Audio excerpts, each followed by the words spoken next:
My name is Austin. I had a 12-year-old golden retriever named Bo. We got him when I was 14 years old, and I was in the middle of high school after a previous family dog had passed away. We wanted to have a new dog that would eventually become my own. So we went to a breeder in North Denver, and we got Bo as an 8-week-old puppy. I had originally met him when he was 4 weeks old, and he fit inside my hands. Ended up becoming a 100-pound golden retriever in the last 12 years.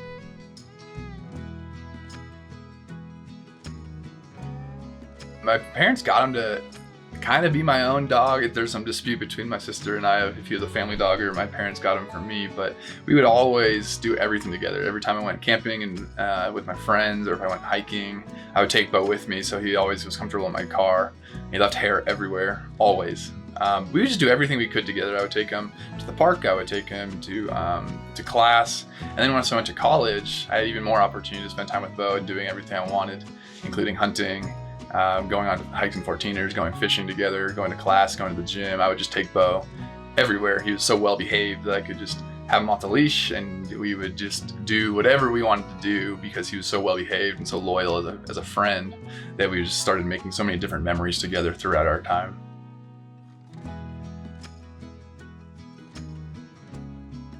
He was so submissive and friendly that he would look to other dogs for attention and for belly rubs. There's another time I was walking around in the downtown area of our city, and a person I had never met before ran up and said, "Oh, it's Bo," and started petting him. And I had no idea who he was, but somehow he had met Bo on campus or in the city somewhere. And he was just so friendly and so welcoming with a big smile. And he just loved to get loved on by humans. So he just was the best when it came to interacting with anybody.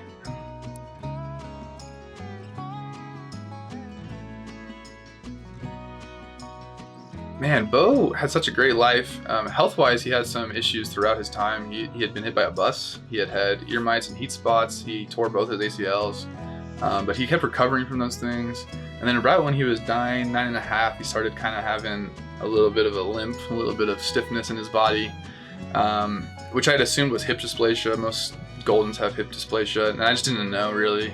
But he didn't seem like he was just slowing down too much or he wasn't in too much pain. I just noticed that he was kind of wobbling a little bit more. Took him to a vet, and they said, sure enough, that his muscles were starting to deteriorate, which is a normal sign of aging.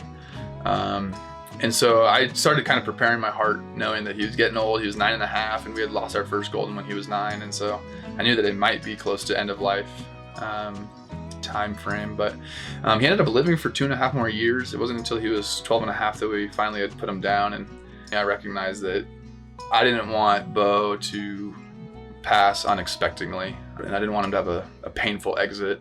I wanted to really just stay in control of his passing for his sake and for our sake emotionally. And so I started just kind of talking to some people and trying to get a better understanding of where Bo's body was and his health was, because he was so happy still. The day he passed, he was just the happiest dog, smiling and so eager to be with us. But I wanted to make sure that I wasn't keeping him for my sake. And so I had known of care and pathways from my friend, and just started asking questions and trying to figure it out. And they recommended doing an in-home consultation. Yeah, Dr. Mavi came out. Just a sweet, empathetic lady. She just made the whole process, it was very professionally done, but I felt like I was also talking to a friend on our first time meeting. It seemed like she knew exactly where I was, that my dog and one of my best friends was potentially on his way out, and just so sweet and caring about me and the dog, and just so sweet through the whole process is the way I would describe her. She's so kind.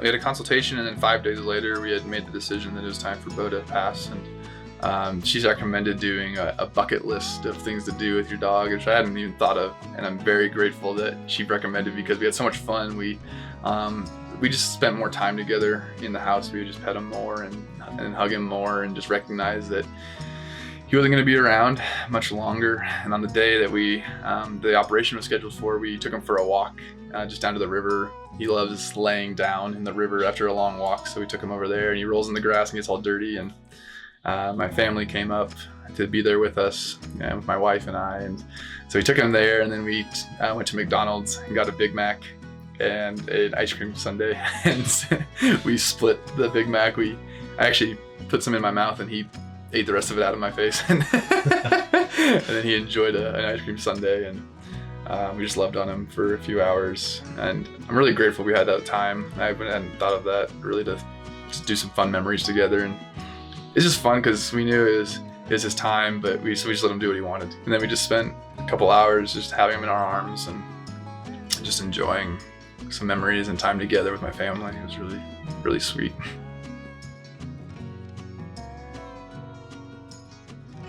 He just is someone I care about, and someone that exists in my life and that I need to take care of. But he gave me so much more than I think I ever gave him. He was just always there, and he was always sleeping on my bed, and I always had a friend around, someone that was just always there when I was sad, or someone that was there when my friends weren't available to hang out. But he's always there to welcome me, in an interesting way that animals do, just with love and loyalty and commitment. And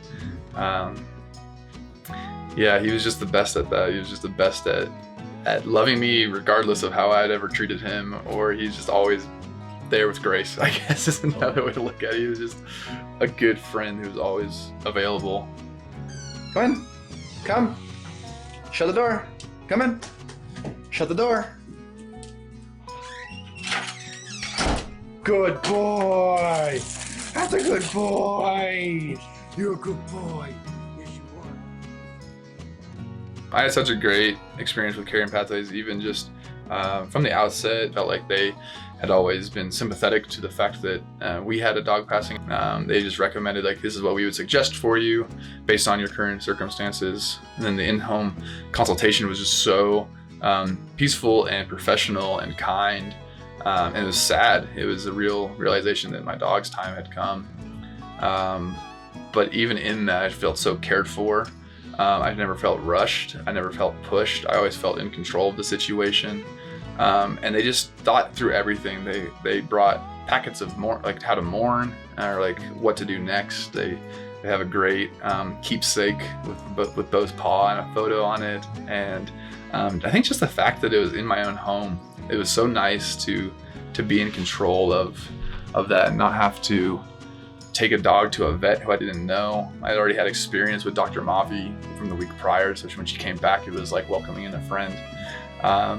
And just the whole process was seamless and quick and professional, and it felt like such a burden was lifted rather than having to take my aching dog to a vet. They came to me, and they met my needs, and was very loving in that regard. And so I would fully recommend them. I think from the outset, their posture of care and just loving servanthood just made the whole sour situation easier. And I just thought they were so kind, and I'd recommend them. Anyone even just thinking about the process, just to have a consultation and hear from them, because I was just so grateful to have them when those times came.